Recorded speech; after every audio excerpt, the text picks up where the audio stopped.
You got all those books, the Bible, you've got the different Gospels and stuff that people are quite familiar with. Half the time, they didn't even need to read the subtitles. They could look at it and know what was going on.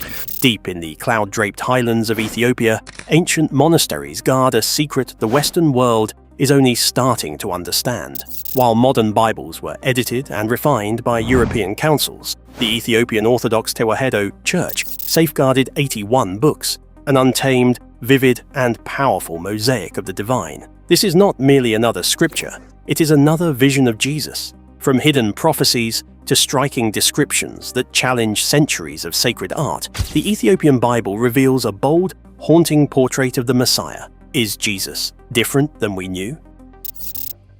Lost Jesus of ancient scripture.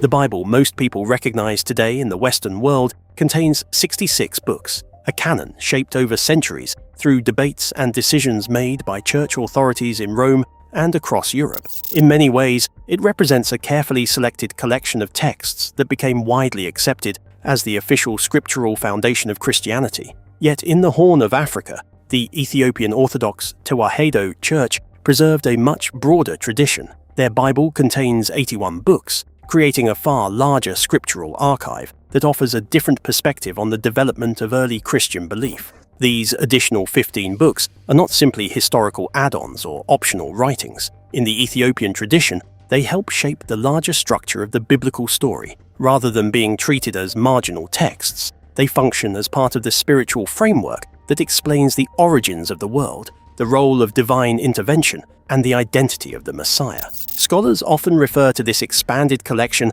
as the 81-book mystery. During the early centuries of Christianity, councils such as those held in Laodicea and Rome debated which writings should be included in the official biblical canon. While many texts were eventually excluded in other regions, Ethiopian scholars preserved a wider range of ancient literature in the historic kingdom of Aksum. As a result, writings that disappeared from many Christian traditions continued to survive in Ethiopia. Among the most notable of these texts is the Book of Enoch. In the traditional Western Bible, Enoch appears briefly in Genesis as the man who walked with God. In the Ethiopian canon, however, his story expands dramatically. The Book of Enoch describes visions of heavenly realms, encounters with angels, and the appearance of a mysterious figure known as the Son of Man, seated on a throne of glory long before the foundations of the world. This portrayal suggests a divine presence connected to creation itself, rather than only to a specific historical moment. Another key text is the Book of Jubilees, sometimes called Lesser Genesis. It retells early biblical history with remarkable detail, organizing events through a sacred calendar and tracing the lives of the patriarchs across generations. Within Ethiopian Christianity, Jubilees reinforces the idea that history unfolds according to a deliberate divine plan, linking the earliest moments of creation with the eventual arrival of Jesus. Together, these preserved writings create a worldview where the spiritual and physical realms are deeply intertwined. Miracles are not seen as random disruptions of nature, but as glimpses of a deeper reality that has always existed beneath the visible world. In this context, the life of Jesus appears not as an isolated event, but as the culmination of a much older story that had been unfolding for centuries. This broader scriptural tradition ultimately presents a richer and more expansive narrative of faith, one that connects the earliest patriarchs, prophetic visions, and the life of Christ within a single continuous spiritual history. Jesus, sovereign of the multiverse. For decades, Mel Gibson has carried the reputation of being the rebellious force of biblical filmmaking. When he released The Passion of the Christ, he shocked audiences by portraying the crucifixion with an intensity and realism that many churches and Sunday school lessons had long softened or avoided. The film stripped away the polished imagery and replaced it with something raw, brutal, and deeply emotional. Now, as Gibson reportedly explores his next chapter of biblical storytelling, his focus appears to be shifting beyond the physical suffering of Christ and towards something far more mysterious, the unseen spiritual realms. In that search, the Ethiopian Bible has emerged as a surprising source of inspiration. Unlike the commonly known Western canon, which contains 66 books, the Ethiopian Orthodox Tewahedo Church preserved a far larger collection of 81 texts. Within these writings are ancient works like the Ascension of Isaiah and the Book of Enoch, texts that paint a dramatically different picture of Jesus than the gentle teacher often portrayed in Western tradition. Here, Christ is not simply a preacher of parables. He is a cosmic ruler whose mission unfolds across layers of heaven and realms beyond human sight. When Gibson talks about opening up the story to explore realities beyond the physical world, he unintentionally echoes ideas that Ethiopian monks recorded nearly 16 centuries ago. In these ancient writings, Jesus moves through 7 levels of heaven, disguising his divine glory by taking the appearance of angels so he can pass through the celestial hierarchy unnoticed. This narrative transforms the familiar story into something vast and cosmic, a divine infiltration that leads ultimately to the defeat of darkness. Gibson has suggested in interviews that portraying the resurrection honestly requires venturing into other places, realms inhabited by fallen watchers, shadowed spirits, and forces of ancient fire. These ideas strongly resemble the worldview preserved in Ethiopian tradition. In that perspective, Christ's triumph was never limited to the empty tomb in Jerusalem. Instead, it was a sweeping victory across spiritual dimensions, a decisive conquest over the powers described in the Book of Enoch. What fascinates Gibson most appears to be the extraordinary level of detail in this spiritual conflict. The Ethiopian Church preserved these texts precisely because they believed the story of the Messiah should not be simplified or diluted. For them, Jesus was not merely a suffering figure of history. He was the one who terrified demons, commanded heavenly hosts, and moved through the architecture of the cosmos itself. Seen through this lens, Christ is no passive victim of events, but a commanding force moving through multiple realms of existence. Even the physical descriptions in some Ethiopian manuscripts reflect this perspective. Instead of the gentle, idealized features familiar from Renaissance paintings, these texts often describe him in language of overwhelming brilliance, radiance like blazing fire, a presence so intense it appears as living light. In exploring these traditions, Gibson seems drawn to something older and more primal, a vision of Christianity untouched by centuries of Roman structure or European philosophical interpretation. He appears to be searching for the fierce and triumphant image of the Messiah, often described as the Lion of Judah, a figure preserved most vividly in the ancient monastic traditions of Aksum. Yet, if the spiritual portrait found in these texts is this powerful and complex, it raises another intriguing question. What might these traditions suggest about the physical man himself? The earthly face of the Messiah. For many people in the Western world, the image of Jesus has been shaped largely by Renaissance art. For centuries, European paintings and sculptures have portrayed him with pale skin, long brown hair, and soft, almost sorrowful features. Over time, these artistic interpretations became the familiar face of Jesus for millions of believers. However, the Ethiopian Bible and the ancient traditions surrounding it present a noticeably different perspective. Rather than reflecting European artistic styles, these traditions describe a Messiah whose appearance aligns more closely with the landscapes and people of the Middle East and Africa. Ethiopian religious literature, including works such as the Miracles of Mary, known as Teamre Mariam, and other writings preserved by the Ethiopian Orthodox Tewahedo Church, describes Jesus with a darker, sun-touched complexion. These portrayals are not modern reinterpretations, but part of a tradition that has existed since at least the 4th century. In some descriptions, the Lion of Judah is portrayed with hair like wool and skin compared to burnished bronze, imagery that echoes passages from the Book of Revelation but is often minimized in Western artistic portrayals. Within Ethiopian Christianity, these details emphasize that Jesus fully shared the physical environment and cultural world of the people among whom he lived. The picture that emerges is of a rugged and resilient man, shaped by the realities of his surroundings. This Jesus walked the dusty roads and rocky hills of Judea, exposed to the intense sun and harsh terrain of the region. Ethiopian manuscripts sometimes describe his eyes as bright and powerful, suggesting a presence that carried both spiritual authority and inner strength. Such imagery reflects the deep spiritual devotion within Ethiopian Orthodox tradition, where faith is often expressed with intensity and discipline.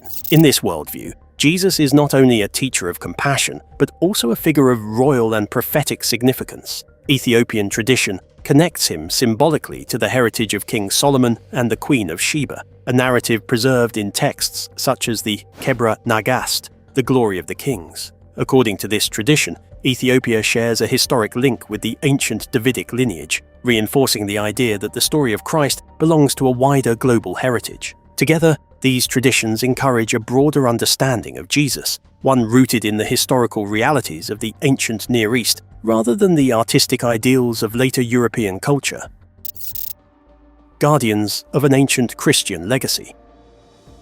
To fully understand the Ethiopian biblical tradition, it is important to look not only at written teachings, but also at the physical artifacts that have survived through the centuries. Among the most extraordinary of these are the Abba Garima Gospels, ancient manuscripts that have reshaped historians' understanding of early Christianity. For many years, Western scholars believed that Ethiopia's Christian texts were relatively late copies derived from Byzantine or European traditions. Under that assumption, Ethiopia was seen mainly as a receiver of Christianity rather than a preserver of early Christian heritage. Modern scientific testing changed that view dramatically. When researchers conducted radiocarbon dating on the Garima manuscripts, the results surprised the academic world. The two volumes were dated between 330 and 650 AD, making them some of the oldest surviving illustrated Christian manuscripts in existence. This discovery showed that Ethiopia had preserved extremely early Christian texts, far older than many scholars had previously believed. The Garima Gospels are kept at Abba Garima Monastery in northern Ethiopia, a remote religious community located high in the mountains. Reaching the monastery requires navigating steep and rugged paths, a difficult journey that helped protect the manuscripts from centuries of war, political upheaval, and environmental damage.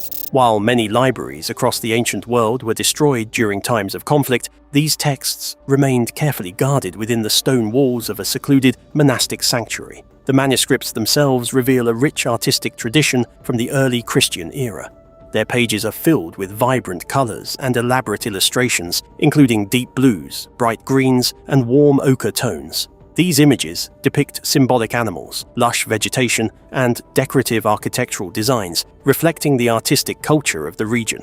Unlike many later European manuscripts that favored softer colors, the Garima Gospels present a bold and vivid visual style. One of their most fascinating features is the detailed Eusebian canon tables, early systems used to organize and cross-reference passages from the four Gospels. In the Garima manuscripts, these tables are framed by elegant arches and surrounded by images of birds and intricate floral patterns, many of which are unique to Ethiopian artistic tradition.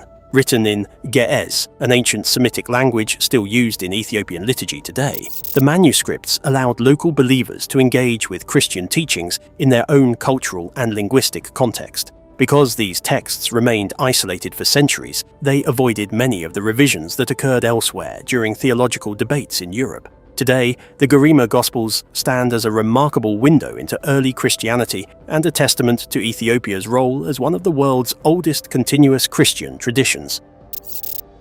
The unfiltered Christ. If the Ethiopian Bible can be imagined as a vast mountain of ancient scripture, then the Book of Enoch stands as one of its most striking peaks. In most Christian traditions, Enoch appears only briefly in the book of Genesis, remembered simply as a man who walked with God before mysteriously disappearing from the story. In the Ethiopian biblical tradition, however, Meshafa Henoch, or the Book of Enoch, plays a far more important role. Rather than being a minor or forgotten text, it helps shape how the broader story of redemption and the identity of the Messiah are understood. The Book of Enoch expands the biblical narrative far beyond the familiar scenes of the New Testament. Instead of beginning with the birth of Jesus in Bethlehem, it reaches back into a much earlier era of cosmic history. In this text, the universe itself becomes the setting for a spiritual drama that unfolds long before human civilization as we know it. Humanity, according to this narrative, becomes caught in the consequences of a rebellion that began among heavenly beings. One of the most well-known elements of Enoch is its description of the Watchers, angelic figures who abandoned their place in heaven and descended to earth. According to the text, these beings introduced knowledge that deeply influenced human society. They taught skills such as metalworking, weapon making, and other forms of knowledge that changed the course of human history. In the story, this transfer of knowledge ultimately leads to corruption and disorder within the world. Within this larger narrative, the arrival of the Messiah becomes part of a greater plan of restoration. Enoch describes a mysterious figure known as the Son of Man, seated beside the Ancient of Days. This figure is portrayed as radiant, wise, and filled with authority, so powerful that even the stars are said to tremble before him. For many readers, this description echoes titles and themes that later appear in the New Testament when Jesus refers to himself. In Ethiopian Christian tradition, these connections create a continuous story linking ancient prophetic visions to the life of Christ. The mission of the Messiah is therefore seen not only as personal salvation, but as the restoration of a world affected by spiritual conflict. By preserving the Book of Enoch, the Ethiopian biblical canon maintains a broader narrative where the events of the New Testament emerge from a much older cosmic story, one that ultimately points toward the renewal of creation and the fulfillment of divine purpose. The Spirit and the Law. As we move deeper into the Ethiopian biblical tradition, another powerful symbol begins to emerge, one that shapes much of the spiritual imagination surrounding these texts: the Ark of the Covenant. In much of Western culture, the Ark has largely become a historical curiosity, a mysterious artifact remembered mainly through Old Testament stories or popular films. In Ethiopia, however, the Ark is not merely a relic of the past. According to long-held tradition, it remains a sacred and living presence believed to be safeguarded within the chapel of the tablet in the ancient city of Axum. This belief is closely tied to the identity of the Ethiopian Orthodox Church, which refers to itself as Tewahedo, a word from the ancient Ge'ez language meaning made one or unified. The term primarily describes the Church's theological understanding of Christ's nature, emphasizing the unity of divine and human in a single person. Yet, the idea of unity also extends to how Ethiopian Christianity approaches Scripture. Rather than sharply separating the Old Testament from the New, the Ethiopian tradition views them as parts of one continuous story, connected by a single divine purpose. In many Western interpretations, the narrative of the Bible is often framed as a contrast between two eras: the strict laws of the Old Testament and the message of grace associated with Jesus in the New Testament. Ethiopian tradition tends to view this relationship differently. Instead of replacing the earlier covenant, the mission of Christ is often understood as fulfilling and illuminating it, bringing deeper meaning to the laws that had already guided the spiritual life of ancient Israel. This perspective becomes especially visible in the additional texts preserved within the Ethiopian biblical canon. Among these are the Maccabean books, sometimes referred to as the Ethiopian versions of Maccabees. Although they share a similar name with the Maccabean texts known in other Christian traditions, they contain different narratives and themes. These writings emphasize perseverance, faithfulness, and the struggle to preserve spiritual identity in the face of outside influence. Through these stories, the commitment to protecting sacred traditions becomes a recurring theme. When the life and teachings of Jesus are read alongside these texts, the result is a narrative that highlights continuity rather than division. Jesus is not presented as someone who simply overturns earlier teachings, but as a figure who brings them to their intended fulfillment. His role becomes one of restoration, reaffirming the spiritual principles that had shaped the people of faith long before his time. The symbolism of the Ark of the Covenant further reinforces this connection between divine law and living presence. In the ancient Hebrew tradition, the Ark represented the dwelling place of God's covenant with humanity, containing the tablets of the law given to Moses. Ethiopian tradition builds upon this imagery in profound ways.